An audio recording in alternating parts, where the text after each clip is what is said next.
Welcome back, everybody. I'm speaking with the lovely Brooke Anne Smith, and we're speaking about her new movie that's coming out November 16th called Night Night. It sounds like an easygoing, lovely little film. It is just a little bit more hardcore than that in terms of psychological thriller. Welcome to the program, Brooke. Thank you so much for having me. Yeah, you have that right. It's not night night like, oh, this is going to be for kids. It's Yeah. definitely a psychological thriller and take you for a ride. Yeah, it certainly took me for a ride. I was interviewing Brenna yesterday, and I happened to watch the trailer before I went to sleep the night before. That was not a good idea. That was, Yeah, bad dreams. yeah, Or I had nightmares all throughout. So it was a great prep for what the movie is about, and I had a very lovely conversation with Brenna. So in terms of this movie, and as we dive into it. I was just looking through your IMDb Pro and looking at your demo reels and looking at some of the other stuff that you're in. And the word night seems to have prominence in your career. You were in Mischief Night. Now it's Night Night. Is that a part of, every few years you have to do a movie that has night in it? Is that how it works? and I also have a film coming out early next year called Wake Up. So are we going to bed or are we waking up? I am not really sure. Maybe night night, we're going to sleep, we're hibernating, and then we're waking up in 20. But listen, there's no right way to have a career, so this is just another journey, and it could be a night related or a morning related. Yeah. Weird thing that happens to me as an actor is every single job I've ever done, I've never done more than 2 auditions for. So even like really big projects that usually the casting process is quite elaborate, even with those things, it's like in the history of my career, I've never auditioned more than twice for something. Wow, and It's that includes, the first audition is in self-tape, things like that. yeah, yep, the whole Very, process. that's very impressive. And again, people know you from Too Close to Home on Tyler Perry's network. And I want to ask you a few questions about Shelby in a few minutes, but that's very cool that only two auditions or less. Yeah, I That just that's my theme of my life. Like if it's meant to be, it's gonna click and it's gonna happen. And then, sometimes I have auditions for something 9, 10 times, network tests and studio tests and match network, and then I never get it. It's a streak. Hopefully one day I'll break, but for now, it's kind of crazy when you think about, the history. I've been doing this quite a while that I've never auditioned more than twice. It's like it's either it or it's not. that's very cool. I'm sure there's a reason for that as well. They must see exactly what they want to see in the first one. They double check in the second, and you're done. You're booked. Yeah, they know if they audition me more than twice, I'm just probably gonna mess up. So I'm not the best auditioner. I'm great on set, but auditions are just not my favorite thing. Really? Do you prefer being in the room or a self-tape? That's a hard question. I don't love self tapes because I don't know where it's going. Like it feels like it's just kind of going out into the universe, and then I'm like, is anyone watching this? And it kind of feels like, when you go in the room, if I've prepared something and I'm not right for the role, a lot of times, well, they have to watch your whole performance, and then sometimes you're not right for that. They'll think of you for something you are right for, so you're building that relationship. With a self tape, I feel like, you can watch 5 seconds, 10 seconds, 20 seconds, be like, oh no, she's not what we're looking for. And then they're moving on because they're trying to cast their project. So, I always am like, well, I'm putting in the effort and the work. I'd like someone to actually watch it. But I do like the control that self tapes have where, you can kind of get creative with it and you can do a few takes where a lot of times on, audition, you get one, two times and then that's it. So my nerves are better with self tapes, but I do like being in the room to just be able to, make a connection. I agree. The connection part is what I miss about being in the room. It's, I want to see the person. I want to see the eyes. I want to be affected by what's going on. And that helps me being present in whatever it is that I'm trying to do. So that part, absolutely being in the room. Yeah. Yeah. Side note, I've noticed on certain self-tapes, they actually had me, instead of, Actors Access or whatever, they actually had me upload it to Vimeo or YouTube and make it unlisted. And then you and I would get to see how many views there are. So we actually get that satisfaction of, yes, they saw it, and I can see how long they stayed. Absolutely. Except if your agent or manager is sneaky, they'll go and they'll download it and then send it off. Because that happened to me a few times. I'm like, it doesn't look like it's being seen because I used to do Vimeo. Yeah. And then, you know, you can go down a rabbit hole a little bit. Like, how many has it been watched? Do people like my tape? It's good. It's good and it's bad. You know, you learn, you know, as an actor, it's like you kind of just gotta do the work and let that speak for itself and then forget about it and move on. Because if you hold on too tightly, you know, it's just not good for your mental health. Yeah, and I wanted to talk to you about mental health. Again, some of the films that you're doing are heavy, and you seem like a very easygoing, kind of loving, relaxed person. So, how do playing those types of roles work for you and your mental health? So that's such a great question. I think you're an actor, so you understand that there's just a certain empathic thing that we have. I've always been a really sensitive, like I was a really sensitive child, not in a way of like I get insulted easily, but in the way of feeling other people's feelings. Like if someone was getting yelled at, I would cry because I would get upset. So I've always been kind of a sensitive person in that way, just putting myself in other people's shoes. I was bullied a lot growing up too, so I think that kind of plays into just never wanting to hurt someone and also just rooting for the underdog and all of that good stuff. But a lot of the roles when I first started acting when I was 15, it was very, I'm very grateful for all the roles, but it was very, you know, I was young, I was 15, so it was like cheerleader roles and kind of cliche stuff, the pretty girl in high school and all of that stuff, which is fun to play. But I'm an actor and I want to tell stories and I want to tell other stories. I never wanted to get kind of pigeonholed into one thing. And when I was 21, I finally got that role that put me kind of on the map as far as showing that I could do more than just one type of role. And that was my role in Cold Case, where my character Claire, her mom had left her in a trash can, and she grew up in foster care, and she was just really troubled teenager. And they dyed my hair really dark halfway, and I had like gothic makeup, and it was really fun. And my manager at the time, I remember, he's like, "How did you book this?" Just looking from the breakdown, like, how did you with your voice and just the way that you are? And I'm like, "'Cause I've been through things in my life too, and I want to tell stories that move people and make people think about why they're judging someone or what that person has been through to get to the decisions that they're making." So it's always just kind of intrigued me in that way. So I've always been drawn to doing things people don't expect me to do. So like on Too Close to Home, the Tyler Perry thing, I played Shelby. She was a drug addict, lived in a trailer park, really thick Southern accent, had been sexually abused and all kinds of horrible things. And that was really fun for me because I got to um, kind of tell a story about this character, and I think about it like maybe this is a version of me that could exist in the world. Like if I had grown up in Happy Alabama and these things had happened to me, what would I be like? Who am I? So I always put a little piece of me in all the work that I do, but I think it's just really important to be able to, as an actor, be versatile.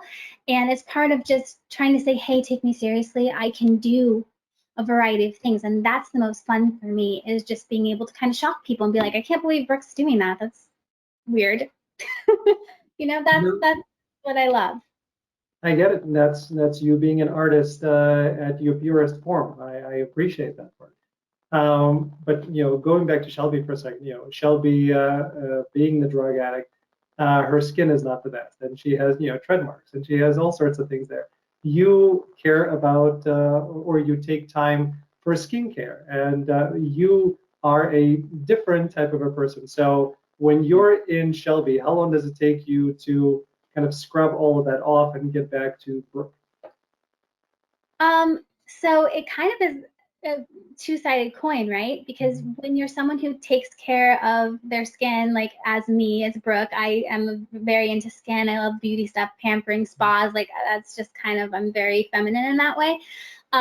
When you're playing a role like Shelby, on the flip side of that, you can't care at all about what you look like.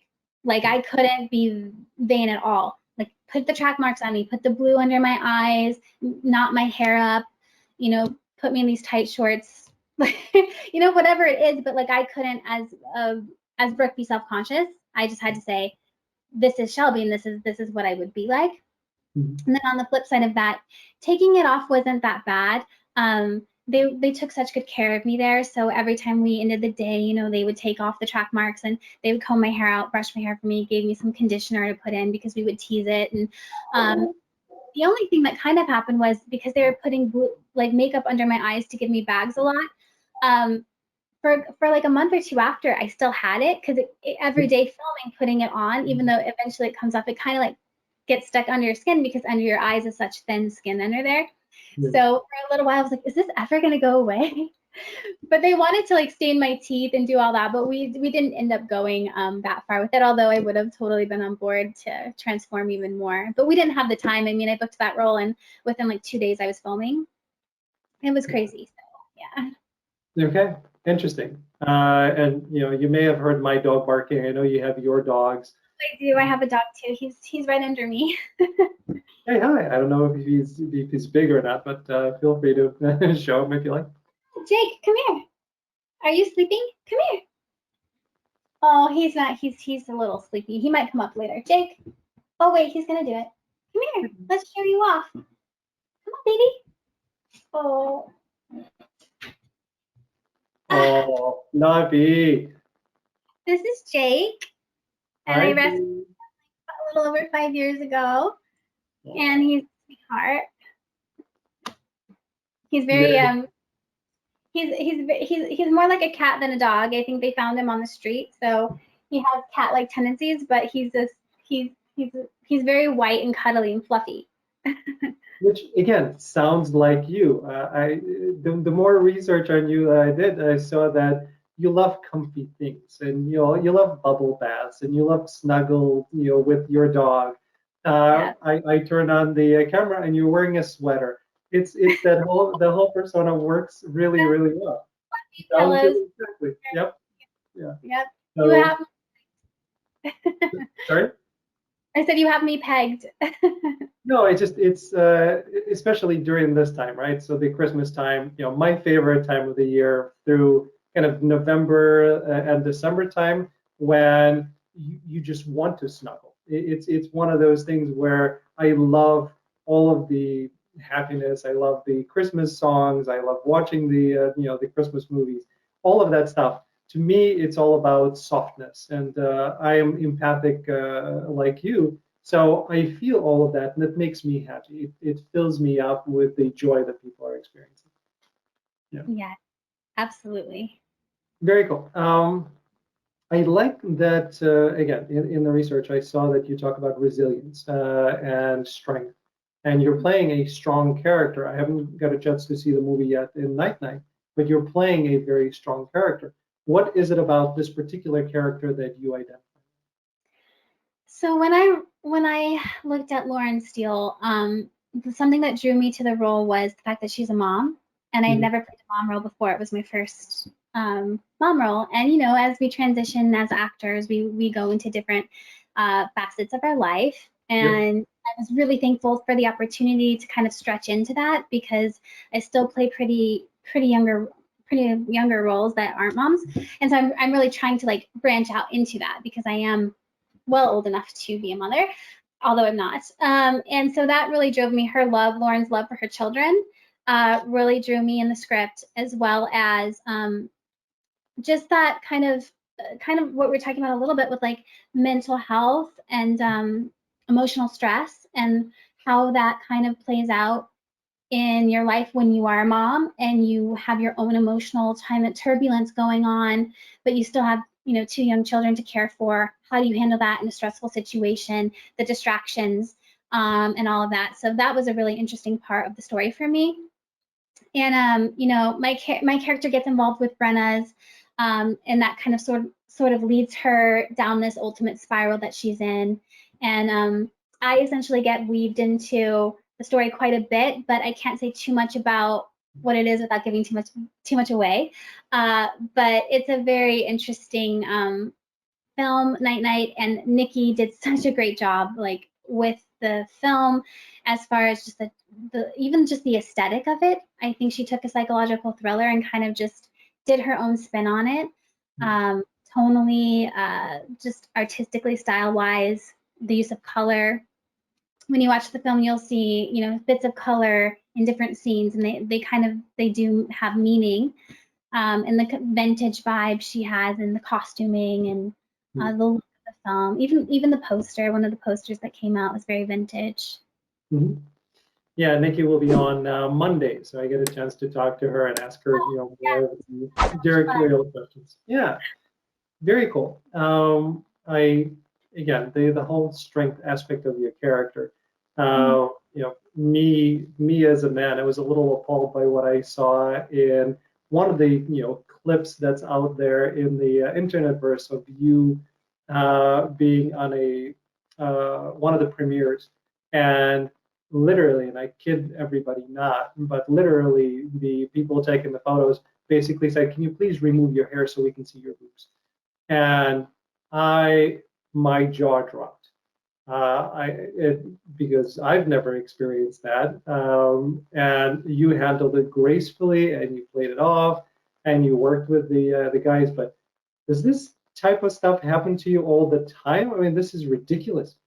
Yeah, I mean, when that happened, I was at Tyler Perry's Boo Medea red carpet, and Yeah, I was so intimidated by that carpet because it was so massive, and like I didn't even know if I was gonna walk it because I didn't even get really ready. I'm kind of a procrastinator, and I'm not really if I had someone to help me like get ready and do my hair and makeup, it would be one thing, but I'm not that good at it, and I'm just kind of like throw things together. And so that ended up that was my friend's dress, my best friend's dress, and we had spent the day at the spa, and we just like got ready, and she's like, "Oh, wear this," and I was like, "Okay." And then when I saw the carpet, I was like, "I don't think I'm gonna walk. I'm not ready for this." Like, because the pictures last are forever. And she's like, "Oh, just do it." And so I'm really glad I walked it, but I think I was already just nervous walking the carpet. That like that comment didn't even what the meaning of that comment didn't even fully register for me yeah, until after. I couldn't even believe it was happening in the moment of like, wait, what?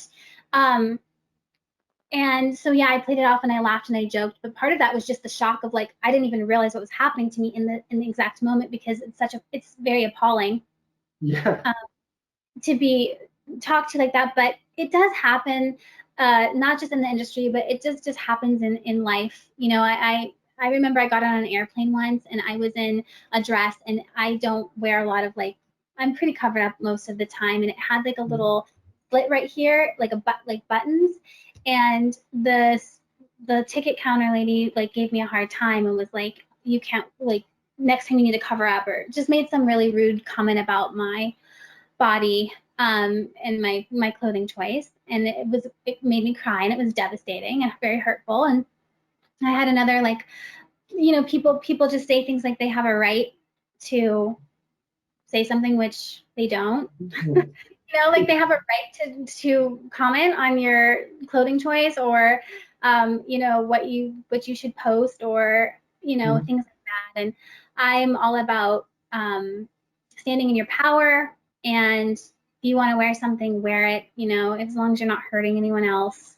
right. I just don't understand sometimes the way people can be towards you in a way of like objectifying you or treating you just disrespectfully. But unfortunately, that's just something I've had a lot in my life just because people don't, it's a kind of, you know, oh, she's blonde, she has a high voice, she's so sweet. Like, there's just this kind of judgment that comes with it. And it's like, yeah, all those things are true. I am blonde, I do have a high voice, I am sweet, but like, that doesn't make me dumb. And that doesn't mean that you can be disrespectful. But a lot of times people can misconstrue your kindness for other things.